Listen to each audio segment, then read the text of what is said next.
Check மோசடி வழக்கில் திரைப்பட தயாரிப்பாளர் ஜே சதீஷ்குமாருக்கு 6 மாதம் சிறை தண்டனை வழங்கி சென்னை ஜார்ஜ் டவுன் நீதிமன்றம் தீர்ப்பு வழங்கியிருக்கிறது. விவரங்களை செய்தியாளர் சுரேஷிடம் கேட்கலாம். சுரேஷ், வணக்கம். சுரேஷ், இந்த வழக்கின் முழு பின்னணி என்ன சுரேஷ்? வணக்கம்.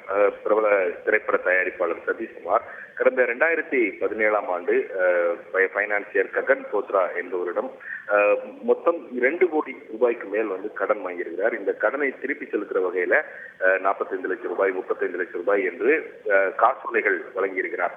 இந்த காசோலைகள் வங்கியில் பணம் இல்லாத காரணத்தினால் திரும்பி வந்தன. இதையடுத்து தயாரிப்பாளர் சதீஷ்குமாருக்கு எதிராக ககன் போத்ரா சென்னை ஜார்ஜ் டவுன் நீதிமன்றத்தில் காசோலை மோசடி வழக்குகள் தாக்கல் செய்திருந்தார். 3 வழக்குகள் தாக்கல் செய்யப்பட்டிருந்தன. இந்த 3 வழக்குகளையும் விசாரித்த ஜார்ஜ் டவுன் நீதிமன்ற நீதிபதி சந்திரபிரபா தயாரிப்பாளர் சதீஷ்குமார் மீதான அந்த குற்றச்சாட்டுகள் நிரூபிக்கப்பட்டுள்ளதாக கூறி இந்த 3 வழக்குகளிலும் தலா 6 மாதங்கள் சிறை தண்டனையும் விதித்து தீர்ப்பளித்திருக்கிறார். அத்துடன் இந்த கடன் தொகையை வட்டியுடன் திருப்பி செலுத்த வேண்டும் என்றும் தயாரிப்பாளருக்கு நீதிபதி உத்தரவிட்டிருக்கிறார். விவரங்களுக்கு நன்றி சுரேஷ்.